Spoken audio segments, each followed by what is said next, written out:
for neck reset, refret, saddle and nut. Brazilian rosewood, mahogany, and spruce. Also be getting some new tuners.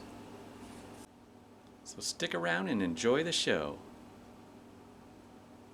So I have not set the neck yet. It's just wedged in there with kind of a friction fit, a couple of shims.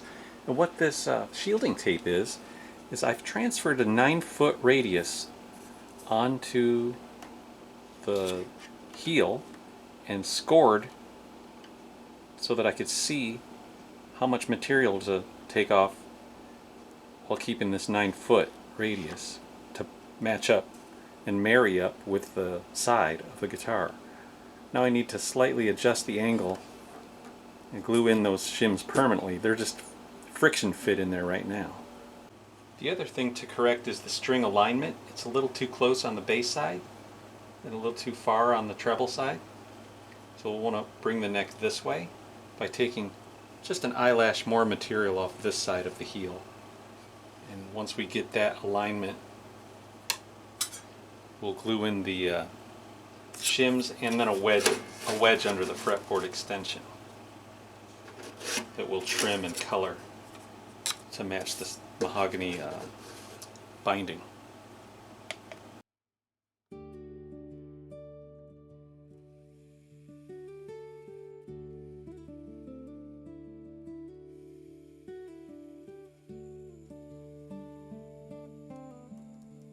After loosening the strings, I'll remove the pins from the bridge.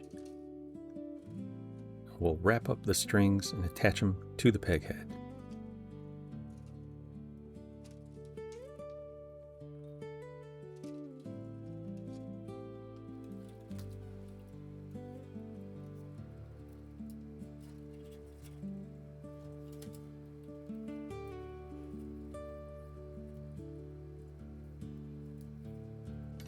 Then I'll pop the neck right back off of there as it was just wedged in place temporarily.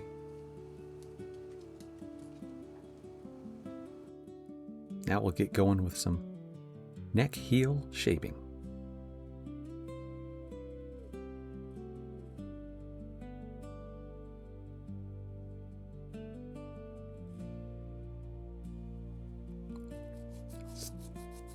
Take a little extra off on the treble side to correct that string alignment problem that I described earlier. Here you can see there's a truss rod in place that I hacked off. I used one of those oscillating multi-tools with a metal cutting or nail cutting blade to saw through that.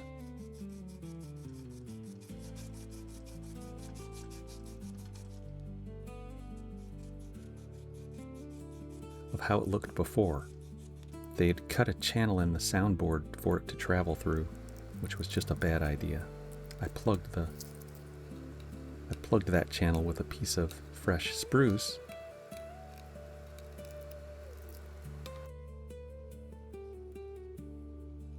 Now we're going to put a wedge under the fretboard extension.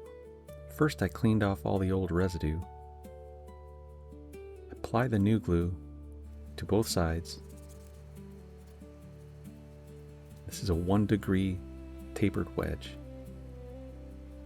And I actually need fall away on the treble side, and I need less fall away on the bass side. So we're gonna put it over here heavy onto the bass side. Once this gets clamped up and cures for about 8 hours, we'll start chiseling and shaping and blending in that shim so it kind of goes down to 0 on the treble side.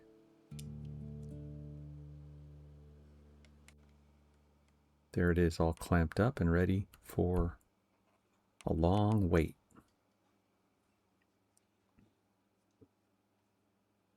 I've got the dovetail shims in place already too. I'll do it all at once. While we're waiting for that to cure, we'll come over here and tidy up the saddle slot in the bridge. It's only 2 millimeters deep, and it's not quite far enough are long enough on the bass side. It kind of ends right where the bridge pin is. So I'll extend that out about 3 millimeters further towards the bass side, and we'll go about 1 millimeter deeper overall saddle depth. We'll get to about 3.5 millimeters when we're done. That's the first pass. I'll adjust my guides and go just a skosh further on the bass side, and about another 0.5 millimeter deeper overall. And we'll stop and measure.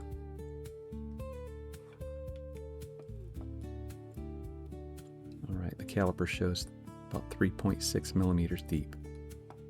It varies slightly due to the height of the bridge not being exactly the same side to side. We'll go with that. Alright, this is much later in the day. We're going to start tapering this all down to 0 over here on the treble side. I'll start with a chisel. Then I'll go to a couple saw rasps. This one will take off the lion's share of the bulk. And then I'll switch to a different rasp, maybe a file, and then some sandpaper.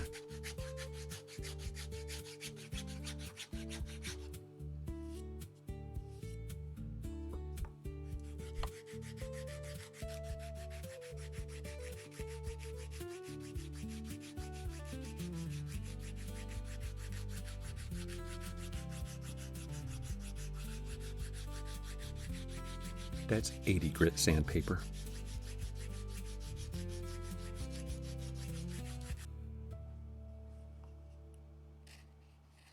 All right, I had a little overhang down here on the end. We'll plane that off. There's a little extra on the edge as well, on the base side. I'll get out a longer plane for the edge, and a really small plane for the end. All right, that's a pillar file from StewMac. There you can see my drawer with all my files and brushes. I use all that stuff all the time, so I like having it in a drawer. I'm a drawer guy.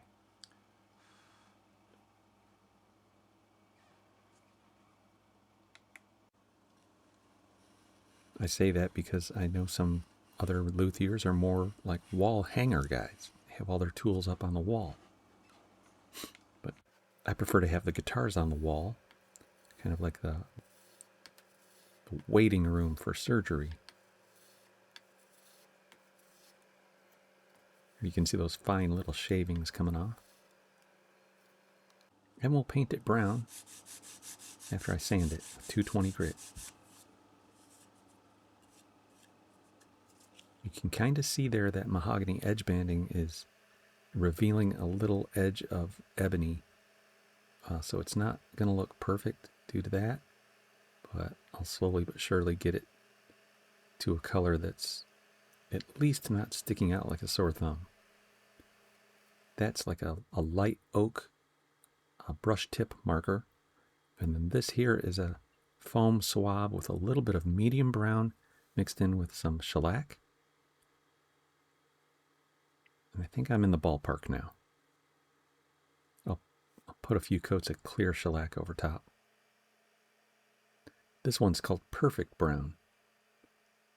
I think a little bit of that will put the icing on the cake, so to speak.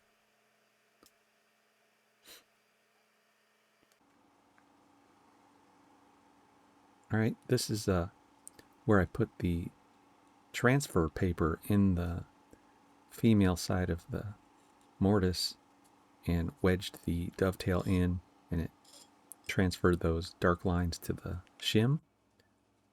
And I think it took about 8 times, but I got it where it was a nice fit, and boy, we're approaching third base now. Actually, we've got a lot more work to do on this job. After the neck gets reset, I'll pull all the frets. We'll true up the fretboard as best as possible without taking off too much material, and we'll refret this baby. Well, let's glue this thing together with some HHG. Hot hide glue for me and you. HHG for you and me.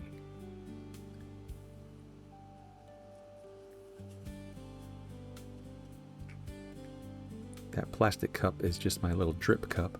I dip the brush in the glue and I use that cup to go underneath the brush as I bring it over here to the project. That way it doesn't end up on my shoe. Nothing worse than goo on my shoe. What would I do?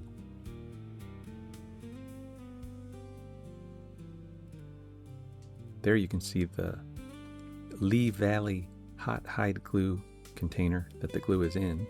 That sits on top of a little heat pad or little burner. Keeps it warm. It's like a double boiler. It has water around it for steady temperature. We'll put our clamps in place. Oh, about 5-10 minutes later, we can start cleaning up some of the glue squeeze out, as this type of glue, a protein glue, animal protein, has collagen and gelatin.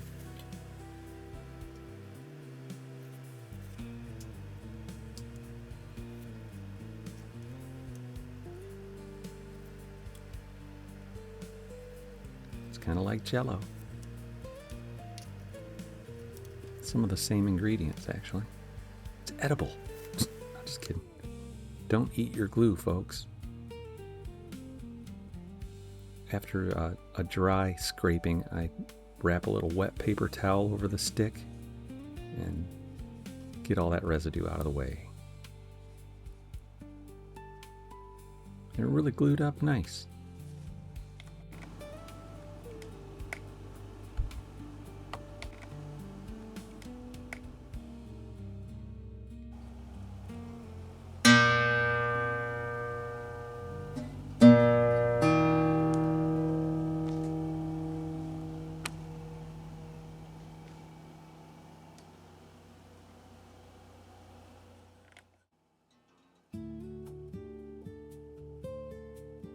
I ordered some new tuning machines from Stu Mac. The B string's not working. But here you can see how off the fretboard is. It's completely flat on the bass side, and then it's up to 9/1000ths of an inch back bow on the treble side. I also noticed that the treble side of the bridge was 1 millimeter taller than the bass side of the bridge, which is exactly the opposite of what we need. We need to shave down the treble side of this bridge a little bit, because I don't want a saddle that's sky high. On an old 130-year-old guitar like this that does not have an X-brace construction on the inside of it, it's just a ladder bracing in here. We want to keep that torque down, and we want to go on purpose, intentionally, we want a low saddle for this guy. We don't want to break the leading edge of the old bridge off or warp the soundboard in any way. It's amazing this guitar's in as good of shape as it is, as far as warpage goes. I'll use files, rasps, planes, and sandpaper to finish this off. Then I'll reconstitute the chamfers in the pinholes with my hand drill.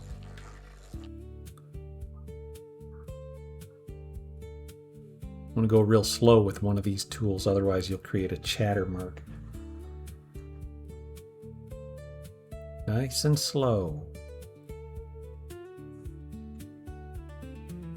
Now I'll use 400 and 600 grit stick-it sandpaper, just to get out the scratches from the files and the rasps.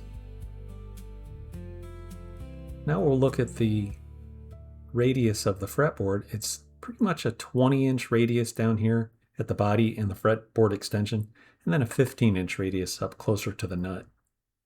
You can see here that there's a little piece of binding missing from the neck. It's just a mahogany wood veneer. While the frets are out, I'll fix that. I use a little simple green to lubricate the slot.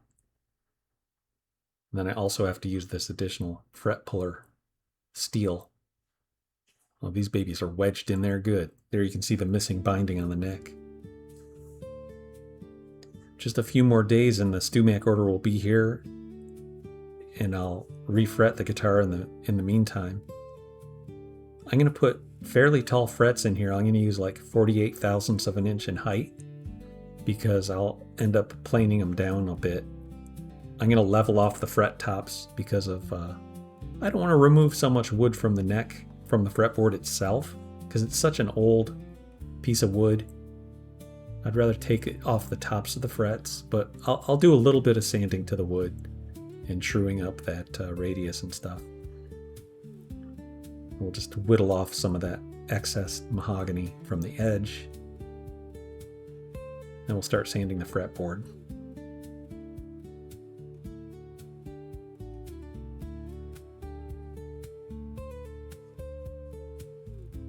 There, we're going to get it to match up pretty good when we're done. That's just a little naphtha to show you what the color will look like with a clear finish. I'll also get out a little stain, a little brown stain. And these sanding blocks are backed up with a piece of leather. In between the wood and the sandpaper, there's about an 1/8 inch strip of leather that keeps the fretboard radius as it is. And, you know, with a back bow on the treble side of the fretboard, it's going to take quite a bit of manipulation. The best you can hope for on a 130-year-old guitar like this is that you don't have any buzzing. Can't really expect to have it to have the lowest action in the world, but when we're finished, I'm going to have pretty good action, like about 6/64 on the bass side at the 12th fret body joint, and about 4.5 to 5/64 on the treble strings.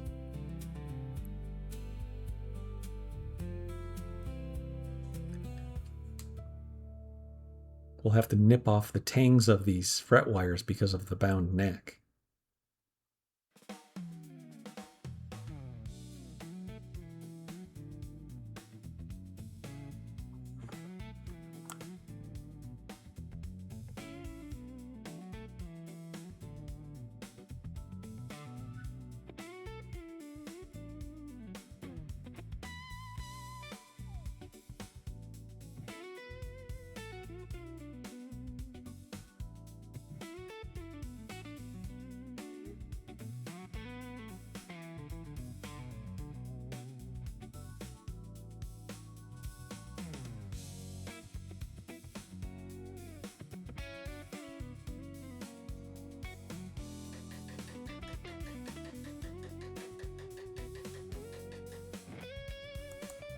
I check under the fret crowns with a 3/1000 of an inch feeler gauge to make sure that the fret is completely seated, and then I move on to the rest of the frets. I use either old brown glue or liquid hide glue down in the fret slots as a gap filler. I make sure each fret is held in there by the tangs and the wood, a good mechanical fit. And then I'll level the fretboard, the frets I mean. Also, those tuners came in from StewMac, and the shafts, or the posts, a little bit thicker than the old ones. So I'm going to step through 4 different drill bit sizes to get up to the right size.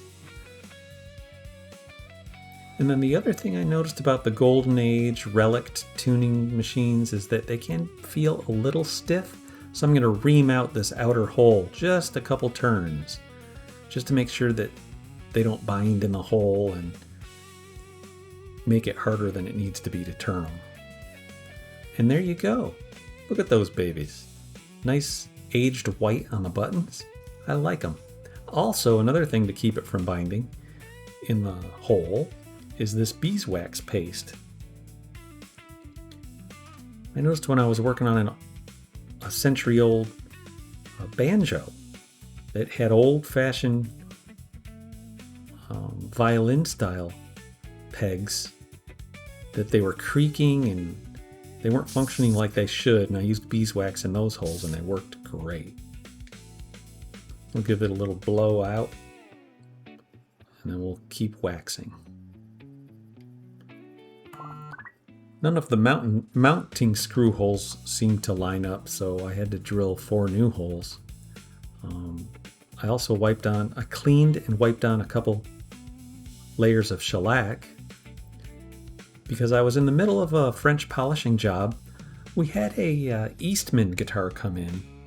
I'm going to show you in a second, but here we go. Got all the screws installed.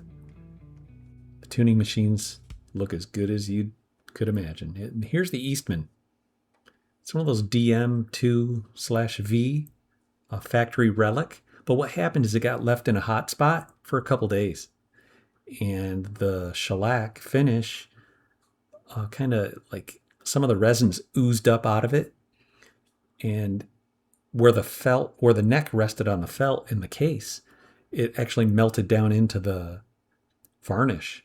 So I had to sand it down and kind of apply a new finish to it. And this is what it's looking like after just a couple days. I told him I didn't know how much I'd have to charge him. It depended on how much finishing I needed to do. And he was pretty understandable. It looks like it's not going to take as much as I quoted him anyways. So I think he'll be happy about the final price. All right, so I'm making a new nut and saddle for the old Washburn. And I'm just rounding over the top of the saddle.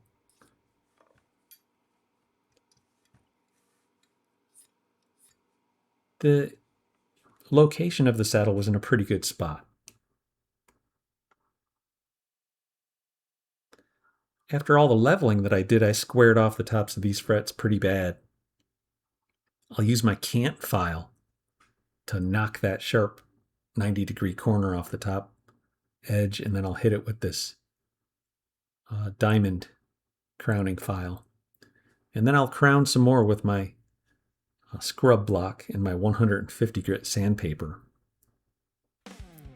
But we'll get all those little pieces of fret dust up and off the neck rest and off the fretboard first. One little bit of that gets down in between the neck and the rest, and it'll scratch up the finish really bad. So I'll put down this microfiber cloth just to make sure it doesn't get scratched up. Now we can do the sanding. I'll use my Music Nomad fret guard. Even though it's not the right scale length, I'll fidget it back and forth. I'll do the 6 frets here, and then I'll fudge it north or south to do the next 6. And this guitar has 18 frets, so 6 worked out great. I just shimmied the fret guard twice for 3 different sections of 6 frets. And that 150 grit sandpaper really gets a homogenized uniform crown to each fret. After the 320 grit, I go to this maroon Scotch-Brite pad. And I hit the fretboard and the frets with this pad. That's the only time I remove the fret guard, is for that maroon. Oh yeah, can't forget to do a little softening of the fret end bevels. That's the fret end bevel file from Stuart McDonald. Now that the polishing is all done to the tops of the frets, I need to hit the edges of the frets. First I hit it with 400 grit sandpaper, and then I go to these micro mesh? I got 1500, 3200, and 6000. And boy, do they shine. Not too bad for an old Washburn.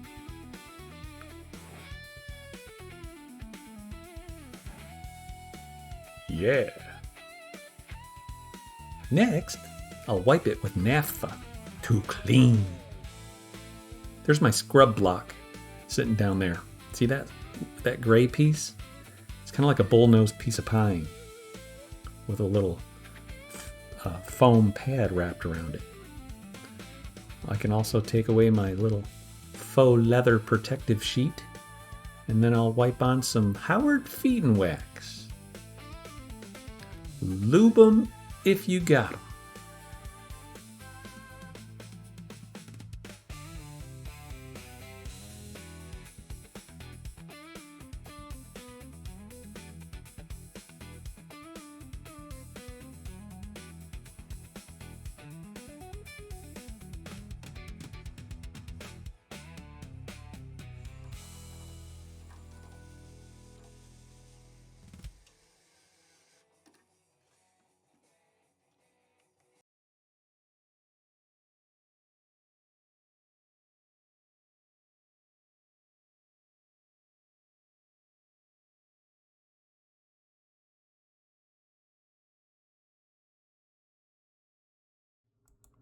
She's all set up and ready to play.